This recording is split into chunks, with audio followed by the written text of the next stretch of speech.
Rusty Quill presents Ain't Slayed Nobody is a produced actual play podcast intended for adults, and may contain material that some people find disturbing. Please see the episode notes for content warnings, and listen with care.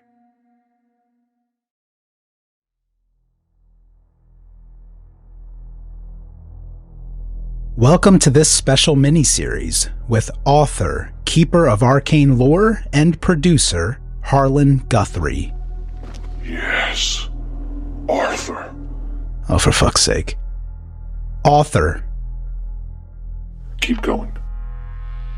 Joining Harlan are the players, Bridget Jeffries as Walt, Scott Dorward as Albert, Nic Rosenberg as Cecilia, and I am Corbin Cupp, playing Teddy. Now, many of you are familiar with Harlan's work, but if you're not, I just want to put in a plug for two amazing shows. First is Malevolent, which exists in the same world as this miniseries. It's cosmic horror, it's absolutely terrifying, and it's all created by one person, which is going to seem incredible once you listen. This is an audio drama, but there's no narrator. It's fully produced with sound effects like listening to a movie, and frankly, one of the best audio dramas of all time. You'd have to check it out. Do you not understand that these things carry a heavy toll? Nothing is free. Look, I'm just trying to get through this. Well then, let's get on with it. Go to www.malevolent.ca or search Malevolent on any podcast app. Another one-man show that Harlan created is Divisor. This is a short limited series in 7 parts. It's dark space horror, like Event Horizon. It's a very weird and gory exploration of the terrors of AI. And that's at www.divisor.ca or on your favorite podcast app. I believe you have succeeded. Oh, Jesus Christ. Ain't Slayed Nobody proudly presents this Call of Cthulhu actual play, The Waking Children, with Harlan Guthrie.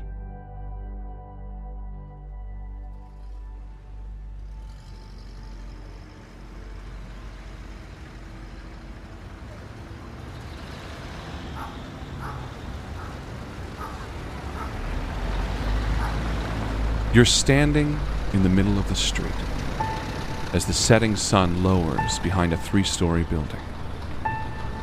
You stand in a group of people, all unmoving, each staring up toward the sky. Each of you were on your way to an evening locale, perhaps heading home from work, maybe coming back from the grocery store. Some may have been leaving a dinner engagement, when you were each struck first by the forming crowd. After a moment of curious uncertainty, you each followed the eye line of a member of the crowd to the rooftop, 3 stories up, where an old man stands, dangerously close to the edge. The man wears a plain gray suit. His eyes are squinted in the setting sun, and his balding head sports hair much like a halo. A policeman stands on the street, out in front of the crowd. Sir, please come down from there! He shouts. You hear, over the wind, the man's voice, frail and weak, and yet it cuts through the crowd as it hushes. There is stillness to the air up here. He welcomed me when others made me feel alone, far from home, a world apart from where I roamed. I see you all. He looks down at the crowd. To each of you, it feels like. No God, no love, no life, no fear, no heart, no throat, no child, no ears. To where I tore my eyes to see, the woken man is leading me. He steps off the roof and falls to his death.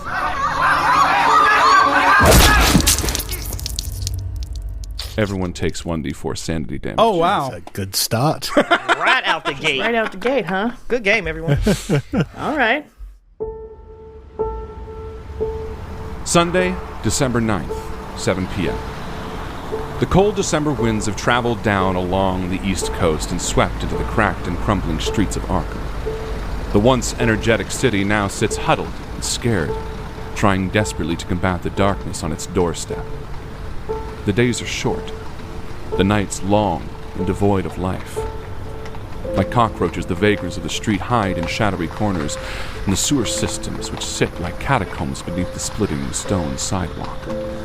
However, against the long dark, you stand convinced in one way or another that there is more to the sinister shadows that lurk in the sky high above you. Something unspoken, unknown lingers in the darkest parts of the world, and you are keen to find out what it is. After witnessing the death of an elderly man, you're each pulled into the police station to give your witness statements. The large crowd shuffles into Arkham Police Precinct 110, which looks to be operating on a skeleton crew. There seems to be one police officer assigned to interviewing the witnesses in small groups of 5 or 6. And by the time 6:30 rolls around, you're half expecting to be here for the rest of the night. Eventually, the other officers, the front desk woman, and the other witnesses all leave, hoping to beat the storm. Only you and the police officer are left alone at the frigid precinct. Walt, who are we looking at? The name Walt has given to the police is Jeremiah White. This is a tall, lean African-American man, probably somewhere around 6'2", 6'3", well-built, mid-30s. He has that smile that he wears on his face that just immediately lets you know that he's your friend and that he can help you and that he can get you through trying times and that he's got your back. He just has one of those demeanors that's, well, I guess the word swag may not have existed in 1920s, but that's the application that I am going to put on Mr. Jeremiah White at this particular time. He is wearing a three-piece pinstripe suit that was probably owned by his father, given the fact that 1, it's dated, 2, you can see the patchwork where holes have been sewn together or adjustments have been made, and even still, it's probably a size or 2 big on him, but he carries it like it's a brand new, freshly tailored suit, hot off of the sewing machine. So he's there, and unless he's being forced to sit down, he's probably leaning against the wall closest to the exit of this particular room and just kind of looking over the police officer, checking his pocket watch, and looking at everyone else in the room. Anytime someone makes eye contact with him, he smiles. Yeah. The police officer introduces themselves as John Preston and asks all of you sort of a series of questions. And after you, Jeremiah, he turns to the person next. Cecilia, who are we looking at?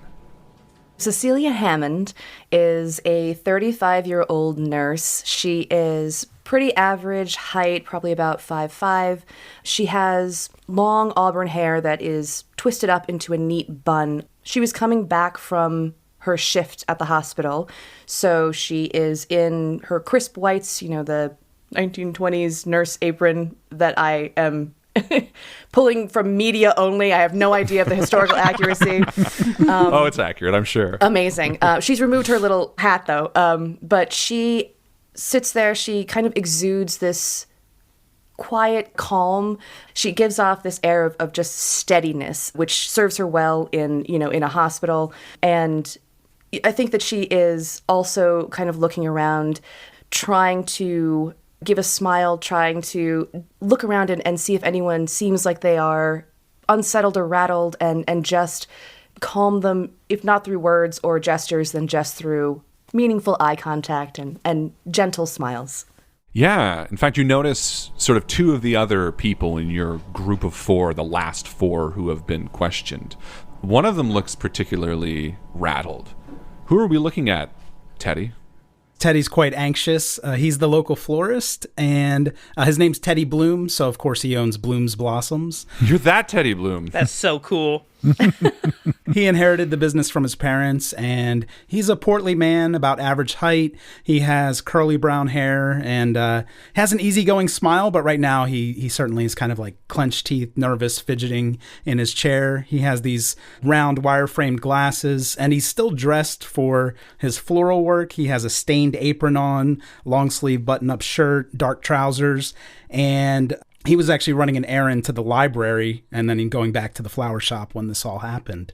But he's kind of giving nervous smiles to everyone. And when he sees Walt take out the pocket watch, he kind of pulls his out too, just kind of mirroring what other people in the room are doing. But he's very anxious. And finally, we see the last of the four that have been questioned by this police officer who... the questions are standard, more kind than you'd expect, sympathetic for the horrors you've just witnessed. And we see this person. Who are we looking at finally, Albert? So Albert Bruckner is in his early 30s. He's fairly average looking in terms of build, and he's not particularly good looking, but he's not particularly ugly either. He just looks unremarkable. He's got slicked back hair. He's wearing an off-the-peg suit that fits him fairly well, and he looks good in, but you can tell that it's cheap. And he's wearing a fairly cheap, again, off the peg shirt and a tie that's slightly loosened. He's been fidgeting with his hat since he got in, and though you can tell that he's trying to look relaxed, at the same time, if you're any good at reading people, you can see that he's perhaps a bit ill at ease about the idea of being a police station. He's also been sitting there eating mints over and over again, which anyone who's sitting next to him realizes is probably meant to disguise the smell of booze that's wafting off him. He's carrying a little leather case with him that doesn't quite look like a briefcase. It's a bit chunkier than that, and when he put it down, you could hear things rattling in it. Perfect. The police officer rounds out the questions, kind of nods to each of you. Well, again, thank you. I apologize for all this sort of circumstances that have befallen you this evening. I hope you have a good night. You're welcome to go at any point. We have no further information about the deceased at this time. If you do have any questions, you can follow up tomorrow. But and as he's talking, kind of as he's rounding down and you're eyeing the door, it swings open. And you see sort of a startled man. Takes about 5 steps in, and as he's walking in, he's muttering to himself. You can't quite pick out exactly what he says from the wind that's gusting outside and the flakes that float in with him. And then he locks eyes with the policeman who stands sort of just before you in the waiting area. And very loudly, he just proclaims, "Oh!" And his eyes sort of drift over the empty precinct. And then on each of you, and he turns around and leaves. Well then, okay, the police officer sort of says and chuckles to himself. I hope you have a nice night, the four of you. And he walks through the little partition to the back and starts to busy himself with a large, tall stack of police reports. Guess the night's only going to get better from here. Thank you. Oh, you're welcome. I think Teddy's going to try to kind of see where that guy went who came into the room. He gives like a look to everyone else sitting in the room and then kind of walks out. And yeah, you sort of walk down the hallway to see the front door to the precinct swinging, and as you exit onto the street, you see there's sort of this man sitting maybe about 15 feet from the door next to a small little park bathed in yellow lamplight, the flakes kind of falling quickly behind him. He's breathing into his hands with like a plume of, steam rising out from them. And he looks nervous, continually mumbling to himself, as if he's almost in debate. I think Cecilia may have mistaken Teddy's kind of quicker exit as either nervousness or just some sort of distress. And so I think she'll follow him out to see if she can offer any comfort. Yeah, I imagine Teddy sort of stops at the door and you almost bump into him as you walk out to the street. No. I'm so sorry. Are you okay? Yeah, no, that was my fault. I shouldn't have been blocking the doorway like that. Yeah, I'm just, that guy who came in? Oh. He's just kind of sitting out here. Is he still just talking to himself? Yeah. Why don't you give me a psychology roll? Hell yes. You know what? I'm going to spend a little bit of luck here and make that a hard success. Nice. Brilliant. Yeah. You sort of study this man's features. His forehead's sweating. There's a few things that you draw from him. One, he seems extremely tired, like overtired, like he's been up all night. And secondly, it's very clear, kind of based on, Teddy and you standing there watching, this man is debating with himself. He's continually looking at the precinct and then looking down and then actually looking like down the street as if he's sort of being like, should I go in there? Should I just leave?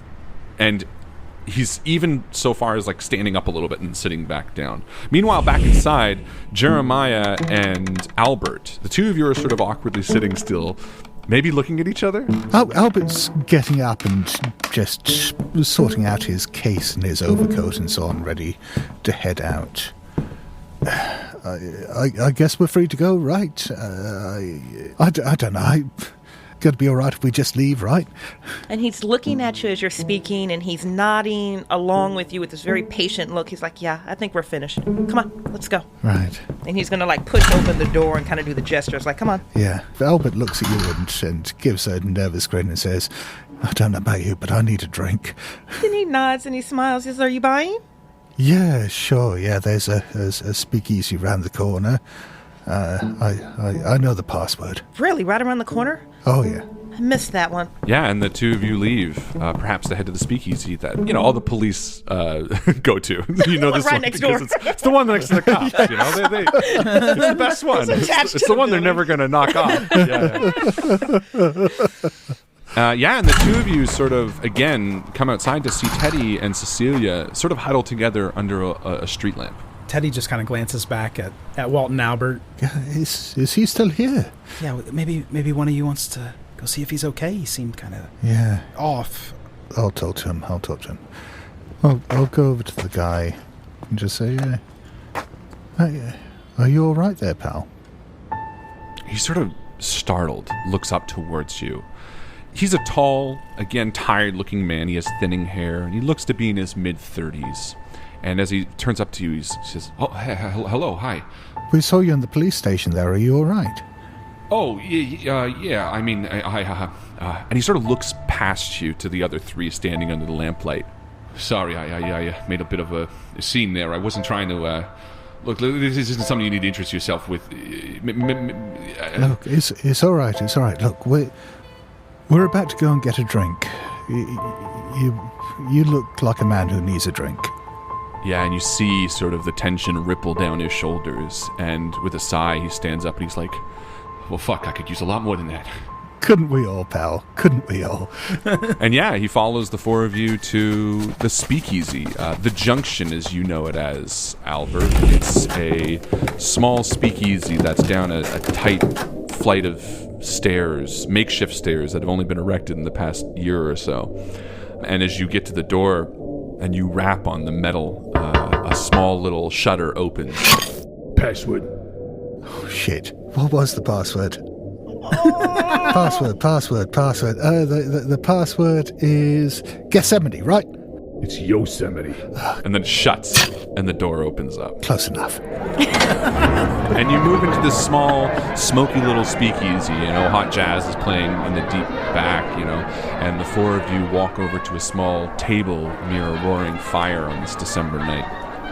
And as the bartender nods to you, Albert, and this is Albert's meaningful location.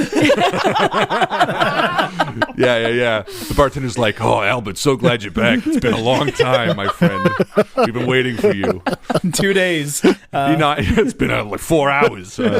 He nods to you and pours you up the usual, and sort of does the same for your friends. And the four of you tuck into a small table near the fire. The bourbon they do here is great. You can hardly taste the creosote. I think Cecilia has accepted a drink, but is kind of just like slowly like pushing it away from her on the table, just like, okay. Yeah, this man sits down across from you. He introduces himself. Leonard Grimsby is the name. Look, I don't know what you... Yeah, I'm Albert. Well, thank you. I appreciate it. Maybe I should go back to the cops, but I don't know. I got a problem. And I need help. Is this, related to that nasty business earlier? nasty business earlier. Oh. What nasty business? It's nothing. Would you be willing to share with us? Maybe we can help. I mean, I don't know why 4 random people would want to help a person like me, but I suppose because this is a Call of Cthulhu game, you probably want to be open to... Cecilia's nose starts bleeding a little bit. I'm sorry, what? Well, I'm a florist, so You like flowers? There are 2,000 flowers that I need pruned and distributed. I have no way to do it. Oh my gosh. He kind of takes a sip of his drink, and you can see again that tension even lowers a little bit, and he swallows hard and says, "Look, I work at the Arkham Morgue. Last night I was watching the desk during the midnight shift, the night shift. And, normally I take a few hours to nod off in the back, you know. They expect it. I mean, you can't stay up all night sometimes, but I woke up because I heard a scream. Well, but the time I got up, I saw someone walking up the stairs into the night, and I tried following them. I threw on my coat and I ran out after them, but I lost them. And when I came back down, I noticed it. One of the bodies was missing, gone from the slab. I could have kicked myself. I went back to my desk and I panicked for a bit. Look, I can't lose this job. It's all I have.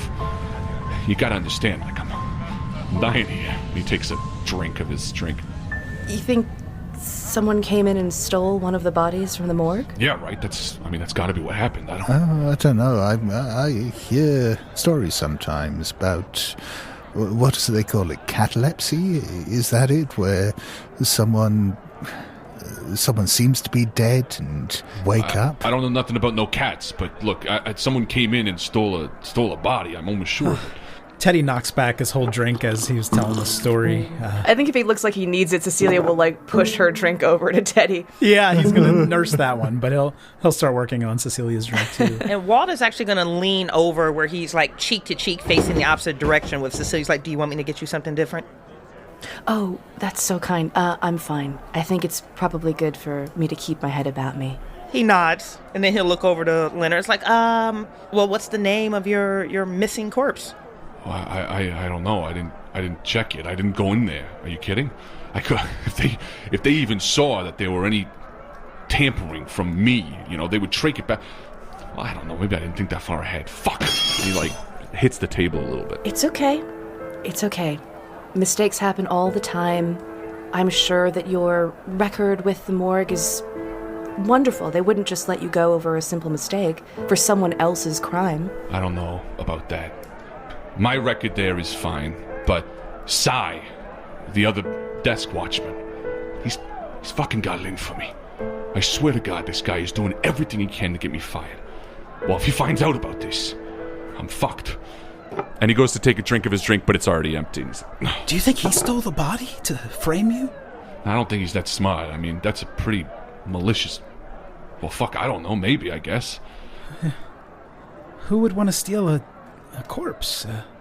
Doesn't make any sense. A lot of people do whacked up things to corpses, I guess. That's what you were going to the cops about? You were going to tell them about the missing body? I wanted to, but then what are they going to do? I mean, Cy's working the desk right now. If I come back there with police, Cy's going to know something's up. I mean, immediately, the whole thing gets fucking turned upside down. The people find out what happened. They find out I was sleeping on a job. I wasn't paying attention. And then what am I doing? I'm out on my ass. Well, did you get a good look at the guy who left? Maybe, Arkham's a pretty small town. I'm the florist, so I know everybody. I didn't. And you can kind of see he's debating a little bit internally. Can I try a psychology roll on him just to see whether I think his story is a tissue of lies? Absolutely, yeah, give me a roll. That's an ordinary success. Yeah, you can tell he's hiding something. He's kind of dodgy a little bit. I'll put a hand on the back of his hand and just tap it and just say, look, pal, I understand. You've had a bad night. There's clearly something going on that's got you spooked. But if you're going to ask us to help you, if you want us to actually be able to help you, you got to tell us everything. Yeah, give me a charm roll with advantage. Nice. With the bonus die, that's an ordinary success. Yeah. Amazing. Yeah, he looks at you. And I mean, you were the first one who came up to him. Mm-hmm. You were the one who sort of suggested here. You bought him a drink. You've more than charmed your way into this guy's good graces. And moreover, you kind of get a flick of familiarity behind his eye when you mentioned previous about corpses being alive still. And he sort of turns his eye away from the question when you asked it about, did you see the person? Then he looks at you, Albert, and he says, look, I didn't see who left, but I got a glimpse of their feet as they were going up the stairs. And I think they were barefoot.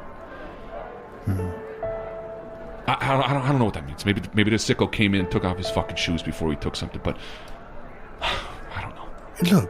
Look, pal, imagine this. Let's just say, you have some kind of medical condition that makes you go into, I don't know what they call it, trances, deep sleep, whatever. Yeah, you fall over. The doctors, they all think you're dead. They take you down to the morgue, they put you down there, put you in some kind of gown or leave you there naked with some kind of tag on your foot. You wake up there in the dark with all those dead people around you. What are you going to do? You're going to do what this guy did, aren't you? You're going to scream and you're going to get the hell out of there. It all makes sense. Yeah, he's right. It's like the Rose of Jericho. Like you think it's dead, and then it starts to blossom again. Like in the Bible? Sure, the Bible. Isn't Jericho a book in the Bible? I don't know. I'm not religious. Have you... You're a clergyman, right, Teddy? Kind of. I'm a florist, but we're wax philosophical a lot of the time. I write the cards that we put in the bouquets. But anyway, Cecilia, didn't you say you have medical training?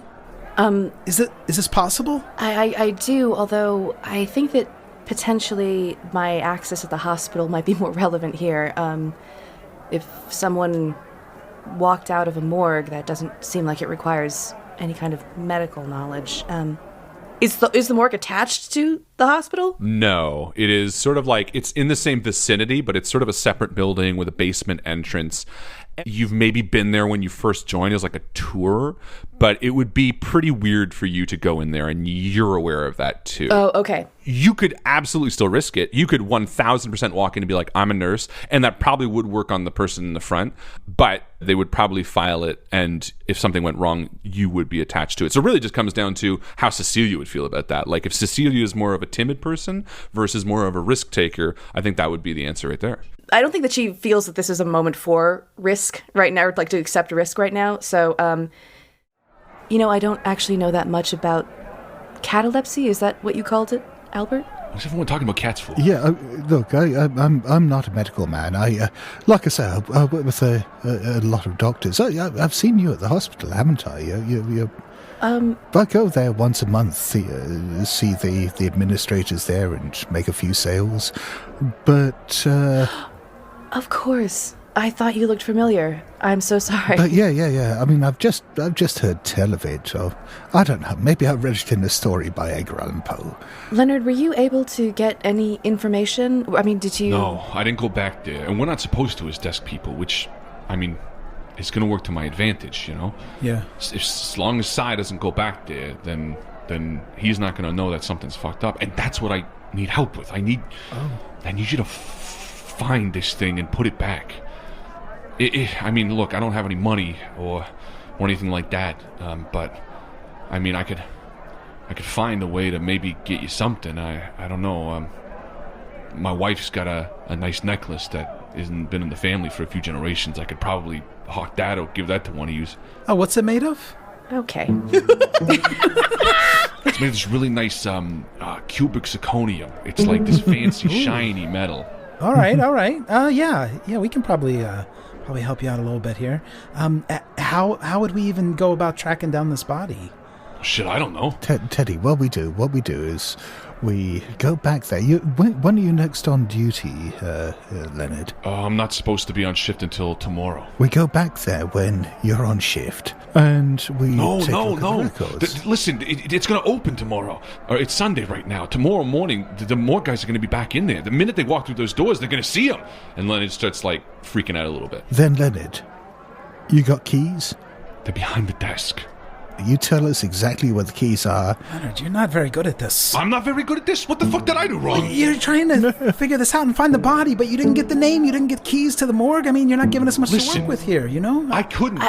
What a shocking thing to see, and it sounds like you're concerned for your job, and it is understandable that you wouldn't have, investigated a tremendous amount. I think that you did a completely reasonable thing, and we can help. We can absolutely help you. Yeah. This was a double shift, okay? I started 6 p.m. on the 8th, right to 6 a.m. on the Sunday, and then 6 a.m. on the 9th today to 6 p.m., which is now, because it's 6:30? I basically ran from the morgue to the police station, had cold feet, and now we're here, Speaking of cold feet, this guy's out in the bare feet running through the snow? That's not normal behavior. Look, I don't know. Maybe I didn't see bare feet. Maybe I'm loopy with delirium. I mean, it doesn't make any sense. You're right. Look, let's just try to get some more information on this guy. Maybe if we can figure out who he is, we can work out where he's going. You said this other guy is going to be on duty now, right? Yeah, and he fucking hates me. Then you stay away from there. What we can do is we can get in there and find the records, find out what's happened. As far as the keys are concerned, we don't always need those. Oh. Walt, who's arm half over the back of Cecilia's chair, has been leaning off to the side, flirting with some waitress on the other side of the bar for the last 30 minutes. They're making faces at each other. He's licking his lips at her. She's batting her. He's having the time of his life. It's not that he's not paying attention, because every once in a while he does at least look over to verify, hey, I am actually here. I'm just also over there. But once the lockpicks hits the table, he actually stops and refocuses his full attention here. It's we need to get to the morgue and we need to get a name, and we've got access, so we've got it. And Leonard, you're overthinking this situation. The corpse just disappeared how long ago? Well, I don't know. It was probably around 2 a.m. maybe? 2 a.m. So what are we looking at? 14 hours? This sounds like a Sly problem, not a you problem. That was his name, right? Your coworker, Sly? Slim? What did you call him? Sly Wilson. Good, Sly Wilson, good. So this body disappeared on his shift, so you have nothing to worry about. Yeah, I guess, but he wasn't. Hey, Leonard, sleeping. This body disappeared on Sly's shift, okay? Okay. This isn't a you problem. This is a Sly issue. Yeah, nobody knows you were sleeping, Leonard. I hope so, yeah. Maybe you got a point, yeah. Yeah. Yeah, it's not my fucking problem at all. Yeah, but you see, it still is a problem, because let's just say that this guy did wake up in the morgue, like I said, and he panicked and he ran out, and he's out there naked in the cold. There's someone out there who is potentially frightened and who is going to freeze to death if he hasn't already. Albert, come on. Let's go to the morgue. We don't have a lot of time, and the night's moving forward. Is there an outside entrance to the back area, to the morgue, Leonard? No, there's an entrance through the hospital, but it's locked down at night, and on Sundays, I should say, and it'd be pretty difficult to try to get through there. Plus, again, unless you got a clever idea. Well, look here, and he kind of sketches out a really rough layout of the building, and it's kind of U-shaped, and you see that the entrance staircase, which kind of is a street level access, is directly in front of the guard's desk. You got to deal with this guy, but look, I mean, well, actually, and he sort of thinks for a second, and then he kind of dismisses. He's maybe not. Never mind. No. What is it? What is it? We need all the info you can give us, Leonard, if we're going to help you.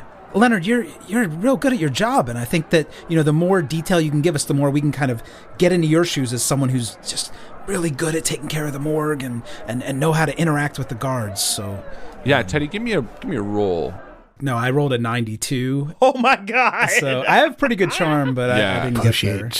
Push it. Could I push it by kind of bringing another glass of bourbon around and putting my arm around him and saying, like, Leonard, man, it seems like, things get real quiet and lonely in the morgue there. And I think that, you help us out. Maybe you get a new set of friends. It seems like our buddy Albert here could be really useful in a pinch. Always, yeah, push it. Are you trying to get information out of him or seduce him?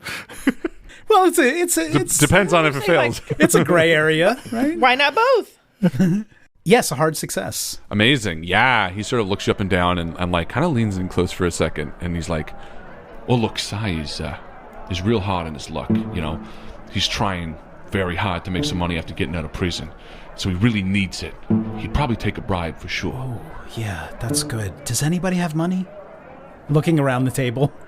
Maybe at Walt specifically. What's my waitress doing? So Leonard nods at you and sort of, takes that drink from you, Teddy, and he says, "Look, I really, really appreciate this, honestly. I've been struggling a lot lately. I'm just getting back on my feet, and I can't lose this job. So thank you. I don't know why 4 random people would care about a bum like me, but whatever's in your heart." And he kind of reaches across and he puts his hand on your hand again, Albert, and he's like, "I really do appreciate it. Now I need some fucking sleep." And he stands up and he's like, "And here, you can call me here." And he slides his phone number across, and Perfect. he heads across the bar and exits out to the cold, snowy night. The Arkham Morgue sits city center in an old building on the corner of Washington and Finch. You pull out in front of... Actually, I guess, are you driving over? Does it matter? I don't really care. It's a walking city, right? We can walk over. You arrive just down front. You see across the street a diner named the Blue Devil Cafe, still open. The building is wrapped in a wrought iron gate that stretches high and leads into a side street. However, the main entryway is open and offers a clear passage through the iron gate. It's snowing. The dark sky overhead hides any light. A chill runs up your spine. It might be worth checking over at the diner here just to see if anyone saw anything. Yeah. Yeah, maybe we could get a slice of pie. We spent a long time at the police station, like planning pie, Planning pie. You need a planning pie. Classic planning pie. I mean, there's 4 of us. We could get a whole pie and just divvy it up. Right? No? Smash cut to the 4 of you in the autopsy, just Teddy eating pie. Yes, this pie dish perched atop a corpse. Just puts it down on, Rhubarb pie on a corpse's Very chest. bad. Yeah. But yeah, Walt, whoever left the morgue could have gone into the diner and tried to get help or a meal or to get warm up. Breaking into the morgue is going to be difficult with 4 of us anyway. Oh. What I'd suggest is that maybe 2 of you go and talk to the folks in the diner and get some information, and maybe 2 of us... Is anyone here... I don't know how to phrase this, but... I get it. I'm heavy set. You think that I'm going to stand out. It's fine, Albert. I'll go to the diner. No. What I was going to ask was who's comfortable getting in places where people might not want you to get in? Oh, you're just asking about breaking and entering, basically, right? Oh, yeah, no, I have skill sets in that. Yeah, okay. Well then, yeah, Jeremiah, why don't you and I go and break into a morgue while these 2 go and chat out the folks in the diner? Albert, I am so sorry. My total apologies. I'm down from Harlan visiting family for the summer. My name is actually Walt, and he'll extend a hand over actually addressing him by his real name. Walt. All right. Yeah. Well, good to meet you, Walt. Let's break into a morgue. Break into a morgue. Cecilia, Teddy, you 2 okay? Y'all gonna be all right over there? I think so. We're just going to get information from the folks at the diner? Yeah. I think Cecilia is put a little bit on her back foot just by, this evening has taken quite a turn. It was a Saturday, Sunday. Morgue should have been slow. Shouldn't have been a whole lot of activity coming and going. So if they saw anything on this side of the street, it should stick out to them. And with that glass front, I'm imagining they probably saw a lot. All right. Yeah, it's a good idea. It's not like it's a date or anything. Let's go see what they know at the diner. Slow head turn towards Teddy. The keeper also head turns towards Teddy. He's just kind of shuffling his feet in the snow. Cecilia's now very, very aware that she is the only female in this group. Okay, all right, Teddy, let's go get you some pie. Thank you. Yeah, let's do it. Good luck. We'll kind of keep lookout, too, just on the street for you two. That's a good call, Teddy. Thanks. Yeah, Teddy and Cecilia, you head across the street to the Blue Devil Cafe. You enter and you're greeted with the warm sense of blue plate specials and hot coffee. There's a bouquet of flowers in a vase right at the register, Teddy, that immediately catches your eye. Oh, is it beautiful? No, they're wilting. Oh, no. I'll go over and take a look and smell the flowers. Yeah, they sort of have that sickly, like, like that smell when flowers are starting to rot a little bit. That kind of like, I want to say stinky, but there's got to be a more eloquent word for that, but stinky. Roll sand. If there's any staff around, I'm just going to kind of yell out, "You really need to change the water?" Okay. When you keep flowers like this? Like all the, waitresses and the guy behind cooking and the patrons just all kind of turn to you, and there's this awkward silence that just washes over the entire cafe as everyone looks at you, Teddy. He's a florist. Please forgive him. Yeah, and there's like a slow returning to business as everyone continues, and like even the music stopped, like a record skip for a second. Teddy, can I talk to you just for a second? Can we sidebar for a moment? Cecilia, they really should be like trimming off the dead petals and things so they can regrow and be magnificent. Right.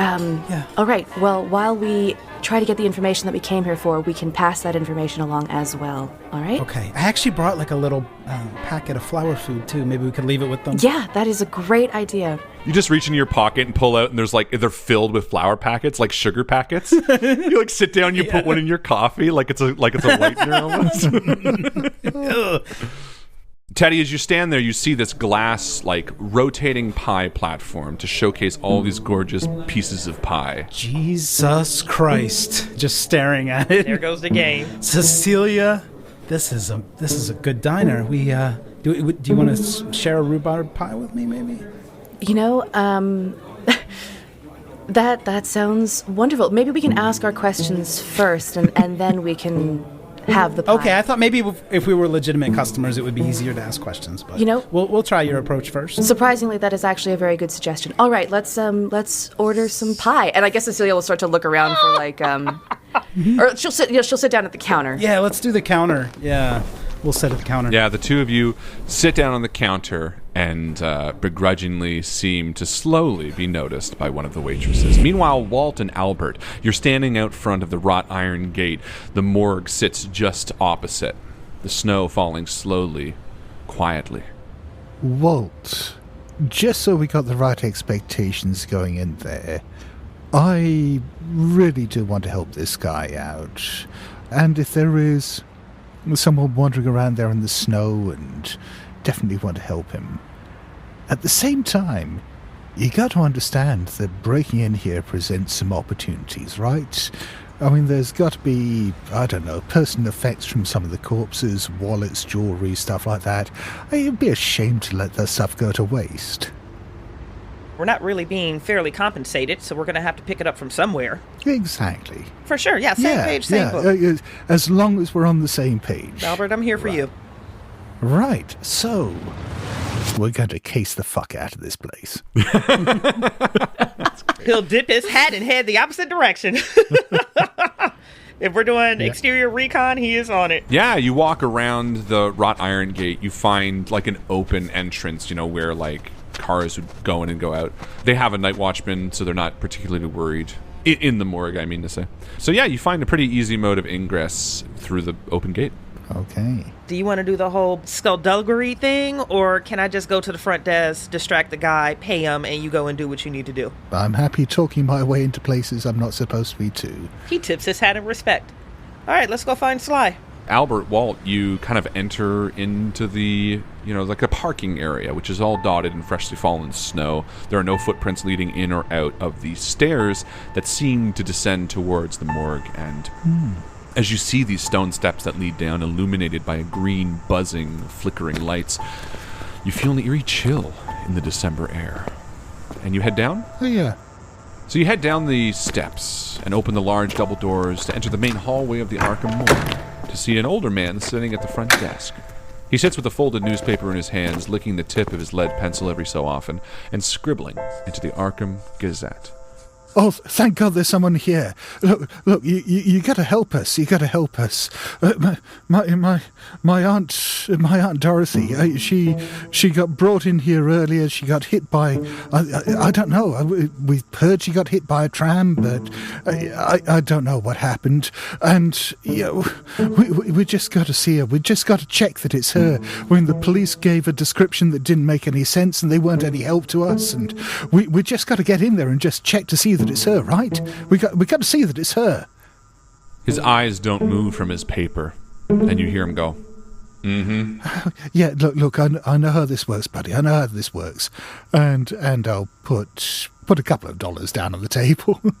Okay, so you're like trying this first pass. Yeah. Well, I mean, you can roll for that first one. Yeah. Cool. Yeah. Let's do it. Let's do fast talk. Give me a fast talk roll. If you're offering the money as well, it can be with bonus.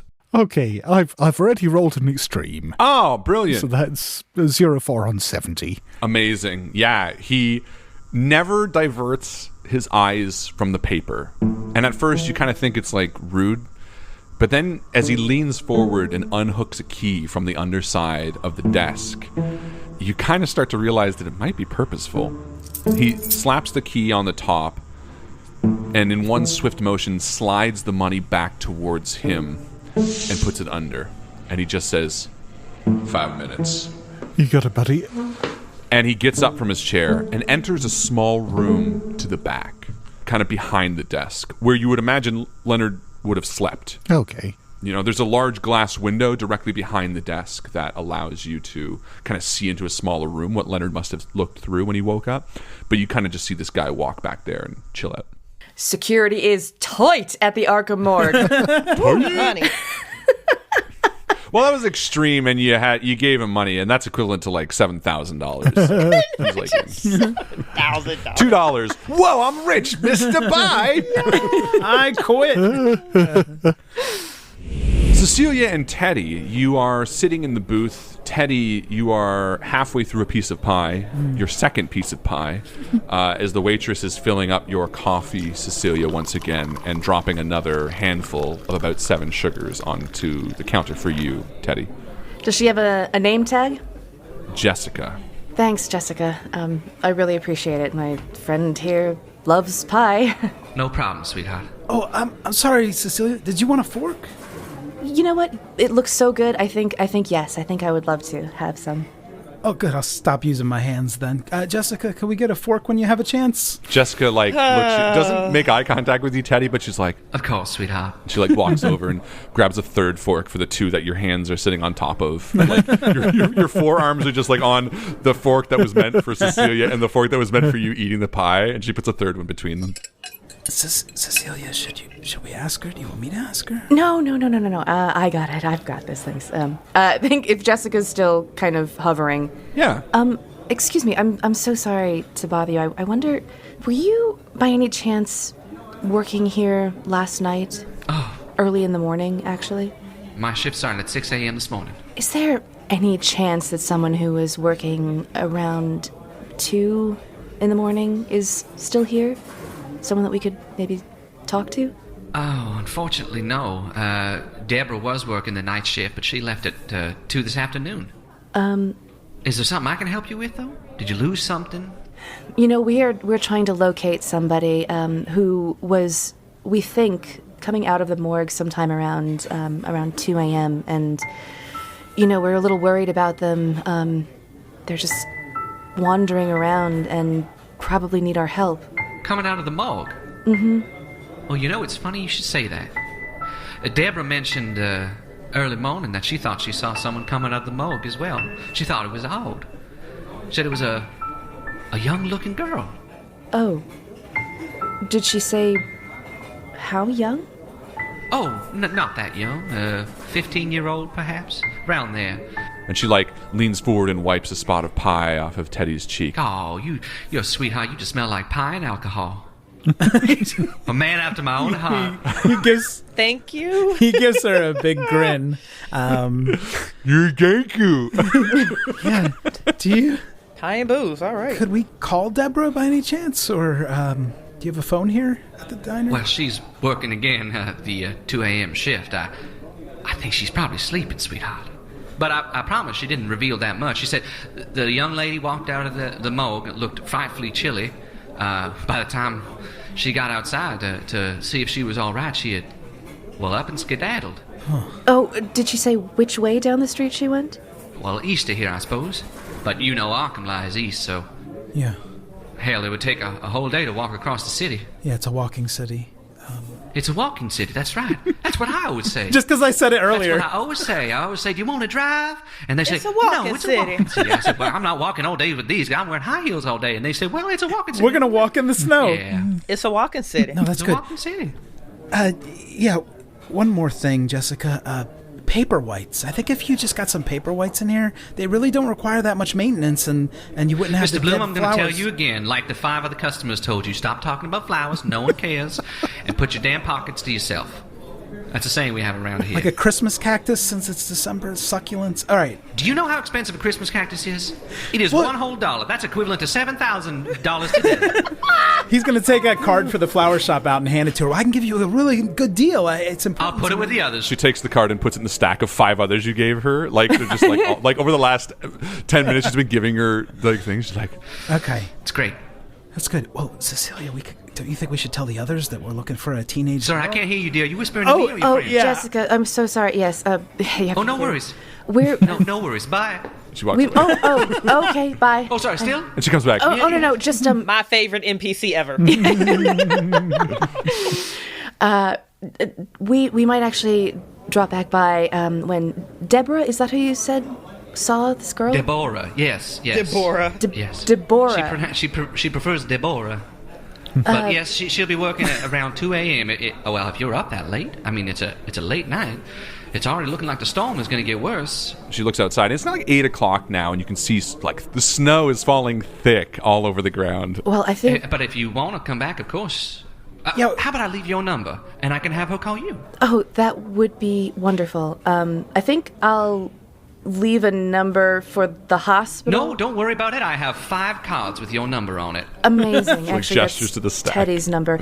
And I live there, too, so you can call anytime. How fortunate for you.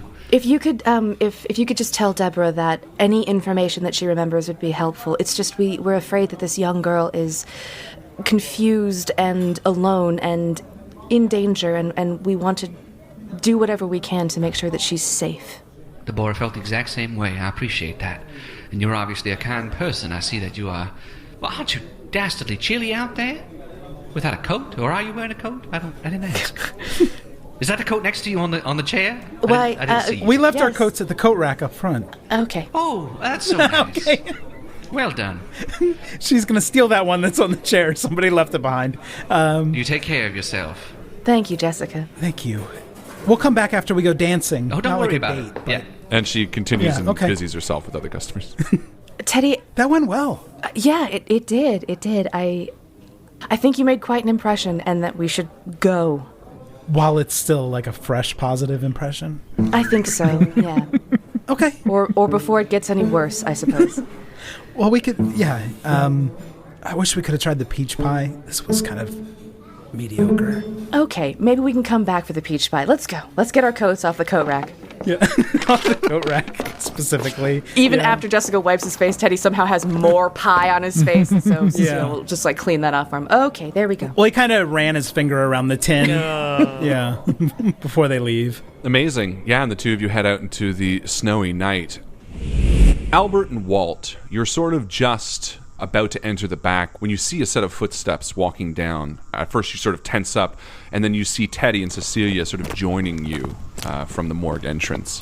Is that pie all over his face? Don't worry about I it. think that I is. was trying, it's like deep cover. I was trying to act like a regular customer. We found out that there was a waitress there. We didn't speak to her directly, but she said that it was a young girl that walked out early in the morning. 15-year-old girl. Really? Well, that's even worse, isn't it? That's even worse. So if there's some kid wandering around there in the cold who... Barefoot? Yeah, we got to find her. Yeah. Yeah. I think Leonard's probably going to go to jail. No, like I said, that's a Sly problem, not a Leonard problem. Leonard did say he just saw feet, right? Yeah. And look, yeah, I don't know what the rest of you think here, but Leonard was the one who came to us with this problem, and yeah, sure, my heart goes out to the guy. No one wants to lose his job, but honestly, it's not him I'm worried about here. If there's some kid who's in trouble, yeah, I'm more interested in helping her than I am in helping Leonard. Yeah. Oh my goodness, she must be terrified. Wow, poor kid. Okay, we've got 20 minutes, so let's go. Well, he said 5, but it's been a long 5. No, but what Walt said was 20. I just wanted to make sure. No, I'm with you. No. I didn't miss. Meta clarification is beautiful. Walt said 20. It's 5 notional minutes. Yeah. Cool. So using the key, you enter the autopsy room. It's just down the hall to the left, very clearly marked. You see, upon entry, a short way forward before it opens to a large vacant area covered in white ceramic tile. The north wall, to your left, is lined with the metal boxes that house the dead. To the immediate right of you is a plain door that reads Coroner's Office. In this main area, there are bodies draped in white sheets, laying on metal slabs, awaiting a variety of outcomes. In the center of the room, you see a bare slab. Next to it lay a crumpled white sheet piled on the floor. And behind, and in front, and on either side of the vacant slab, you see puddles of red. Oh my god. Can I go and look at these puddles? I'd like to kind of see, well, first of all, if it's blood. Second of all, how congealed the blood might be. Get kind of a timeline sense here. Absolutely. You walk over to these puddles, Cecilia, and you bend down and you touch them, maybe very tentatively, just sort of because they seem odd. And as you touch them, you notice that they're candle wax, hard pools of red wax that have hardened. You see sort of the wicks completely hidden within the pools of wax. It's candle wax. Someone was burning candles in here. Seems like a weird place to have a party. Yeah, they have electric light in here. I don't know why anyone would need to light candles. Look, I mean, yeah, this is weird. This is weird, but we're down here to do a job and we've only got 5 minutes, right? Cecilia, you must understand how medical records work, right? Yes. Yeah, so if I get you into the coroner's office, you think you can find out anything about this girl? Yes, I think my library use score is high enough to do that. A what? Oh, Okay. good. Well, with any luck, my lockpicking skill is good enough to get you in there to use your library use. And my flower arrangement skill could...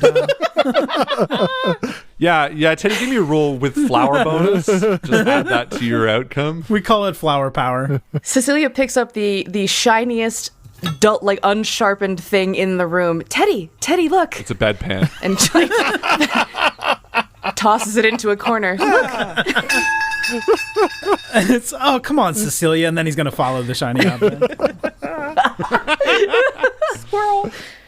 It's great. Yeah, Albert, why don't you give me a roll to lockpick?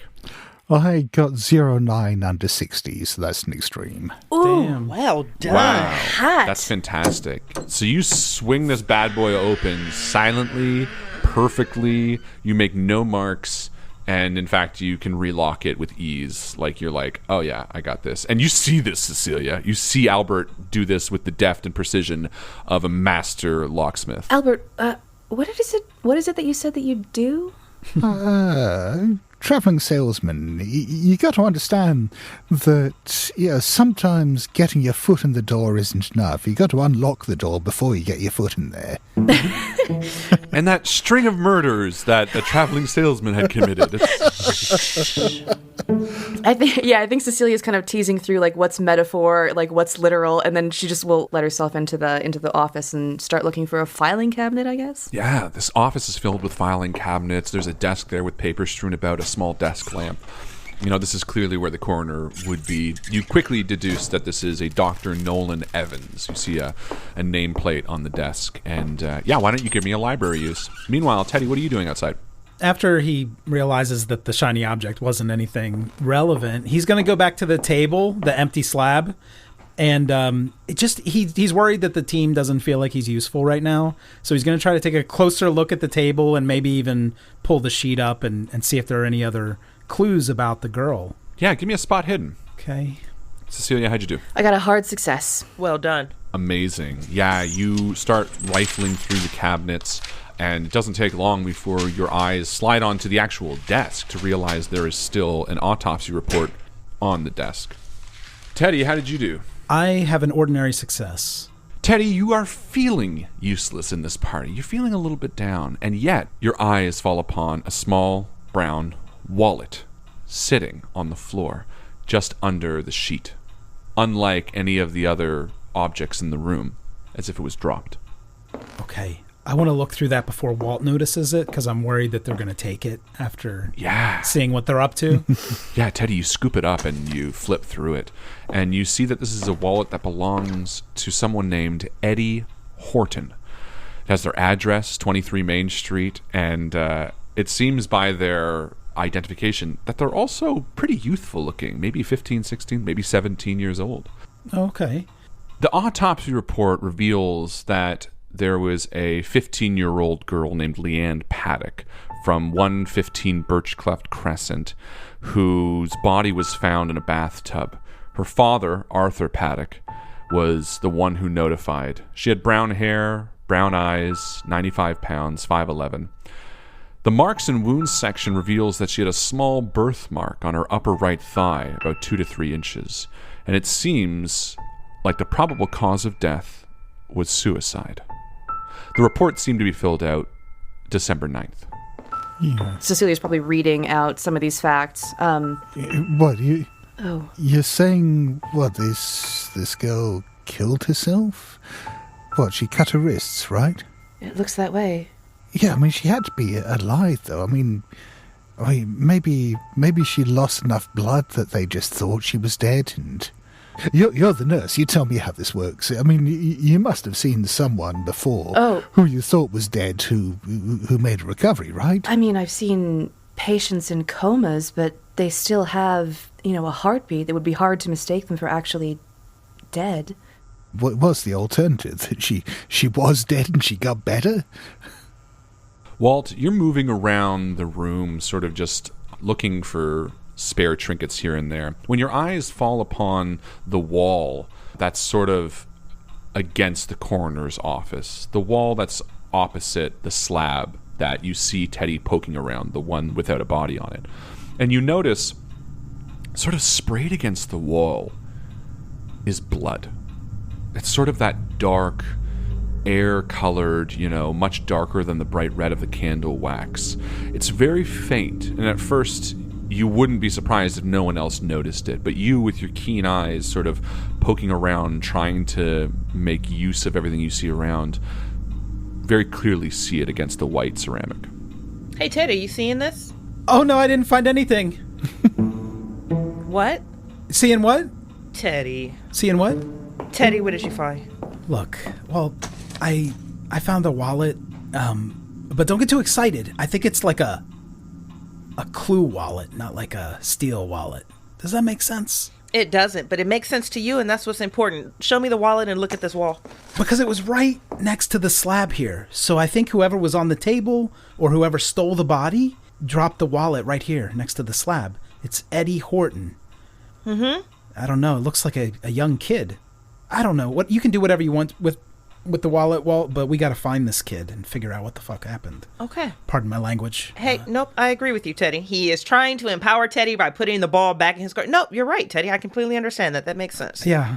That was a great find, by the way. It was an exceptional find. That's the only motivation that works with me, to be honest. So, in and out of character. It was good, though, right? Like, I found nobody else saw it. Yeah. To be honest with you, if only I were half as perceptive as you are, I could move mountains.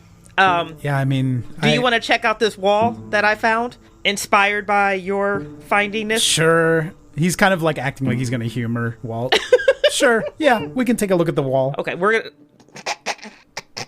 It's a good wall. Walt wants to examine this wall a little bit more. Exactly how much blood we're looking at. Like, is this something that was splashed up? Yeah, Teddy walks down? the wrong wall. Of course. And you, turn him. Yeah, I see it. Teddy is fascinated fascinating. Yeah. It's a Teddy's good just looking wall. at the grout between the walls, and he's like, Walt, you take a good long look at this. It doesn't take too much to sort of, you've seen wounds here and there. We all have. It's not a spray, it's a spattering. In fact, as Teddy comes over, you're sort of a little bit reaffirmed at your sight to notice this, because it's pretty faint. It's sort of because you were looking at the whole picture, you really got a good glance at it. But it seems more or less like just the perhaps spray of a hit. We've all been in brawls here and there. Sometimes blood is drawn. You wouldn't be surprised if this came after a big heavy punch and a bloody nose type vibe, Okay.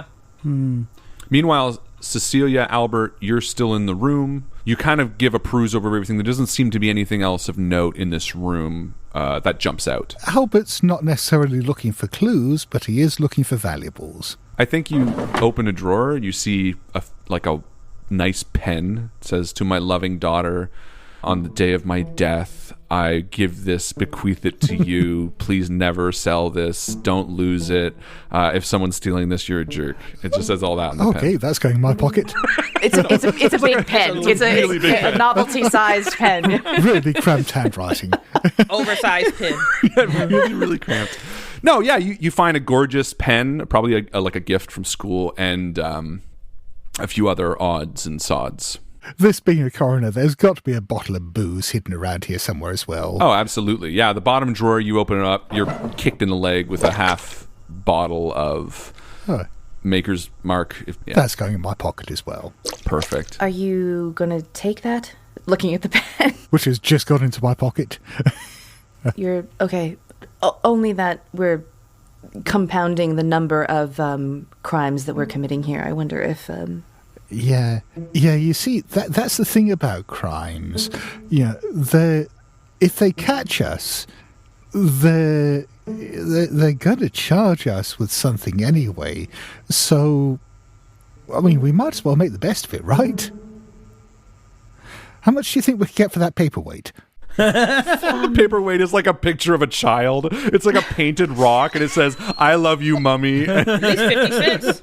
It's got fucking googly eyes on it. Seems to have more... Yeah, that's going in my pocket too. Okay. It seems to have more sentimental value than actual, On the bottom, it's got a date of death. It's like 11-year-old. It's like 11 years between the birth and death. It's just like, mine. Okay. Yeah, so the two of you head out. Walt, Teddy, you're sort of looking at the blood stain as the four of you regroup. It's like a spider lily, don't you think, Walt? I don't know what that is, Teddy, but I'm going to take your word for it. Yeah, like in full blossom, it's just got the red splotches. It's kind of beautiful if you step back and look at it. Teddy, are you married?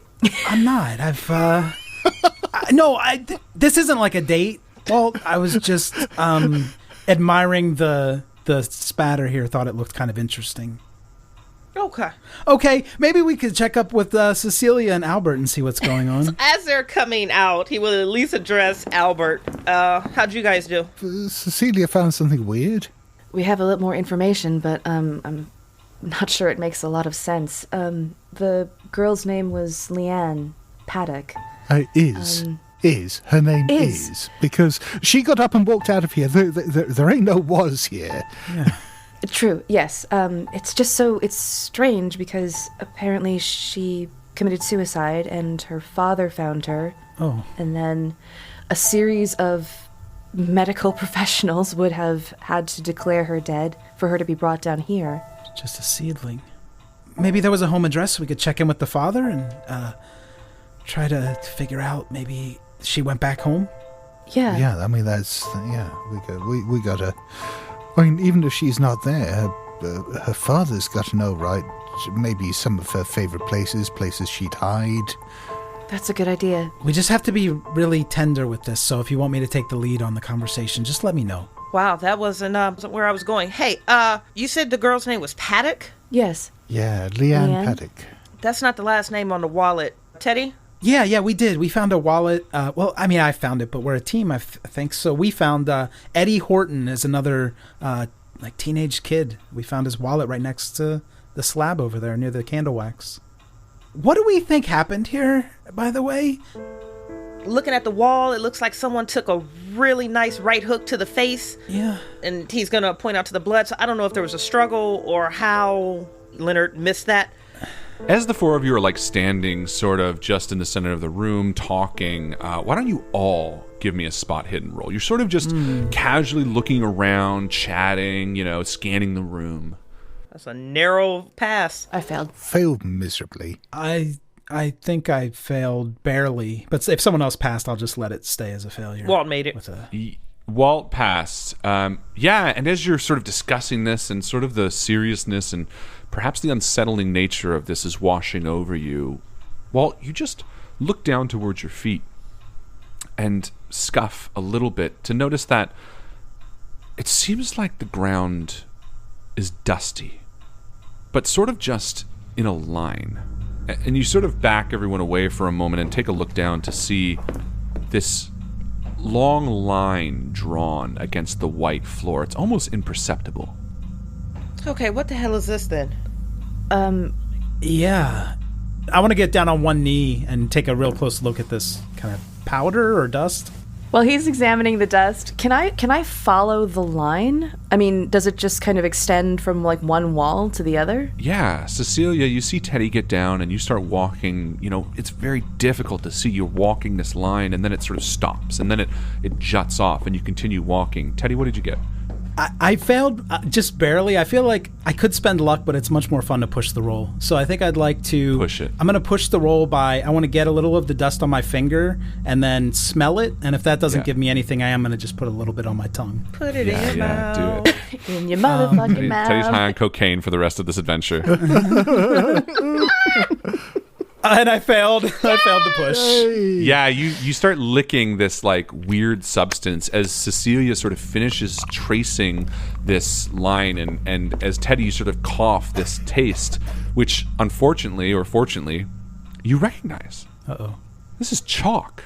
And as Cecilia sort of walks the whole frame, she reveals to everyone this large star-like symbol drawn in chalk surrounding the center plinth that Leanne lay upon, and each of the corners dotted by a pool of wax. Teddy, I think this should be a lesson as to what should and should not go into your mouth. Am I crazy in thinking that maybe there was some sort of ritual performed here? No, it's got to be coincidence. I mean, you don't see stuff like that outside of the pages of Weird Tales. No, that's not true. Can I... He's pointing at the bottle in your pocket, Albert. Can I just wash down the chalk? Yeah. Let me see if I can find you some water. Don't waste your good shit on bad people, honey. Hey! No, but Miss Pennington, one of my customers, comes in and always, she's got these books on rare plants and all this stuff, and I think this is something like a ritual or the occult, which I have a lot of points in because of that interaction that I have with Miss Pennington all the time. Yeah, I mean, Teddy's got to have night hobbies. I'm sure he's trying to resurrect plants. Yes, that's exactly. There's got to be a spell in this ancient tome about plants. I don't need people. I don't need animals. He knows occult in a very specific way. Yeah. But yeah, he does have a couple customers who buy the rare plants to use in occult practices. So I've got a little bit of that. Yeah, sure. Give me a which roll. I failed it anyway. Okay. Yeah, you don't know shit about shit. Yeah. Who's surprised? But you feel like you do. As the four of you are standing around, this revelation washing over you, an odd, eerie silence just sort of marks a moment. You each look each other in the eyes, and then a heavy thud sounds out.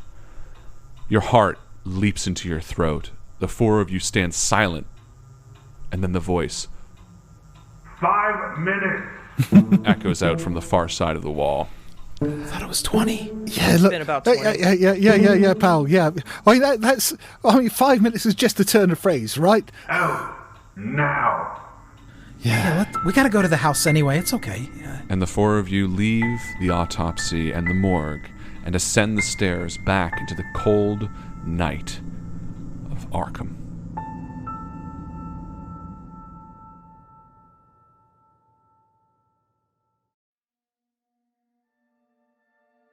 You are listening to Ain't Slayed Nobody. For ad-free episodes, heaps of bonus content, and special programming, please join our Patreon posse at patreon.com/ain'tslayed. Or subscribe to Ain't Slayed Nobody Plus at Apple Podcasts. See the show notes for full credits, and help us grow by posting friendly reviews and spreading the word to your friends and followers. Thank you, and good luck out there.